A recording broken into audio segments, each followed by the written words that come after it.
আমার নবীর চাইতে কে দামি গো? এত দামি নবী, গায়ের ধুলো দেখলেন না, চাপড়ে ধরে পাশে বসিয়ে নিয়ে মাথায় বুলিয়ে নিয়ে খেজুরের আঠিটাও খেতে দেননি। খেজুরের আঠিটাও নবী ছাড়িয়ে খেজুরের আঠি বের করে খেজুরটা মুখে তুলে দিচ্ছেন। বলেন সুবহানাল্লাহ। দয়ার নবীজি আমরা তোমায় ভুলতে পারি না, দয়ার নবীজি আমরা তোমায় ভুলতে পারি না। তোমার আম্মা আমিনা গো, তোমার দুধমা হালিমা।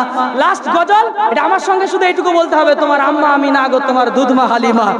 দয়ার নবীজি আমরা তোমায় ভুলতে পারি না, দয়ার নবীজি আমরা তোমায় ভুলতে পারি না।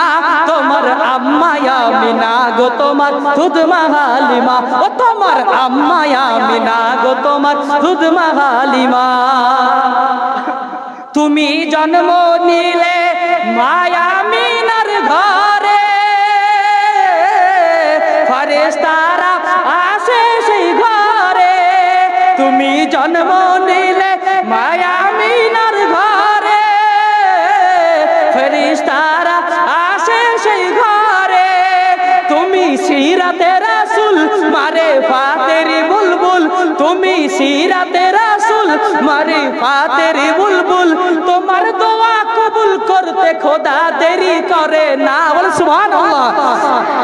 তোমার দোয়া কবুল করতে খোদা দেরি করে না। তোমার আম্মা আমিনা গো, তোমার দুধমা হালিমা। ও তোমার আম্মা আমিনা গো, তোমার দুধমা হালিমা। ও তোমার আম্মা আমিনা গো, তোমার দুধমা হালিমা। দয়ার নবীজি আমরা তোমায় ভুলতে পারি না, দয়ার নবীজি আমরা তোমায় ভুলতে পারি না। তোমার আম্মা আমিনা গো, তোমার দুধমা হালিমা। ও তোমার আম্মা আমিনা গো, তোমার দুধমা হালিমা। তুমি জন্ম নিলে, তুমি গেলে যখন মা হালিমার ঘরে, খোদার রহম ঝরে যে পড়ে। মা হালিমা বলে খোদার রহম ঝরে পড়ে, মা হালিমা বলে খোদার রহম ঝরে পড়ে। আরে আমার ঘরে এলো দেখো ওই সোনার খাজানা। বলেন সুবহানাল্লাহ। এ আমার ঘরে এলো দেখো ওই সোনার খাজানা। তোমার আম্মা আমিনা গো, তোমার দুধমা হালিমা। ও তোমার আম্মা আমিনা গো, তোমার দুধমা হালিমা।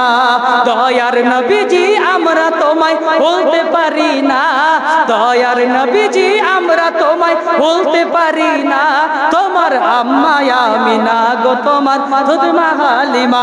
ও তোমার আম্মা আমিনা গো, তোমার দুধমা হালিমা।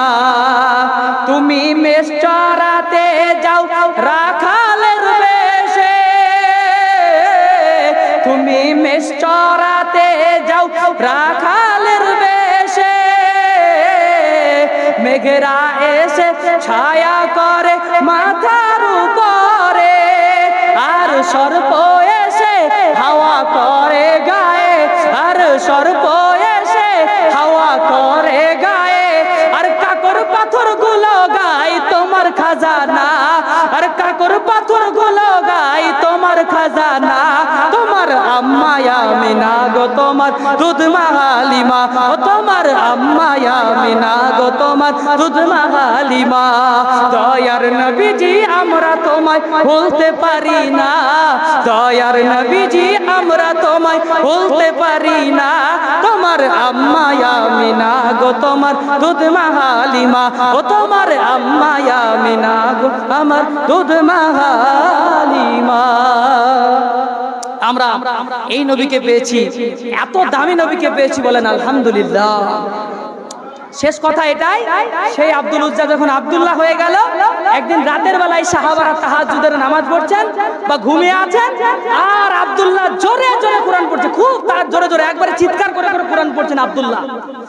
সকালবেলায় নবীজির কাছে ফজরের সময় শিকায়াত করা হলো যে ইয়া রাসূলুল্লাহ, ইয়া হাবিবাল্লাহ, নবী গো, আপনার ওই নতুন একজন সাহাবা এসেছে আব্দুল্লাহ নামে, এত জোরে কোরআন পড়ে আমরা ঘুমাতেও পারি না, নামাজও পড়তে পারি না ঠিক করে।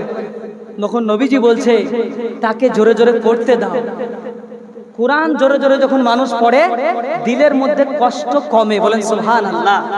তো হযরতে আব্দুল উজ্জা যখন আব্দুল্লাহ আসে, আব্দুল্লাহ আমার আব্দুল্লাহ এত কষ্ট পেয়েছে, এখন কদিন তাকে জোরে জোরে কোরআন পড়তে দাও, তাতে তোমাদের কষ্ট হয় হোক, তোমরা কষ্ট সহ্য করো, তোমরা ঘুম সহ্য করো, কষ্ট সহ্য করো, কিন্তু আব্দুল্লাহকে জোরে জোরে কোরআন পড়তে দাও। আব্দুল্লাহ জোরে জোরে কোরআন পড়ে মনের আনন্দটা মিটাক, বলেন সুবহানাল্লাহ।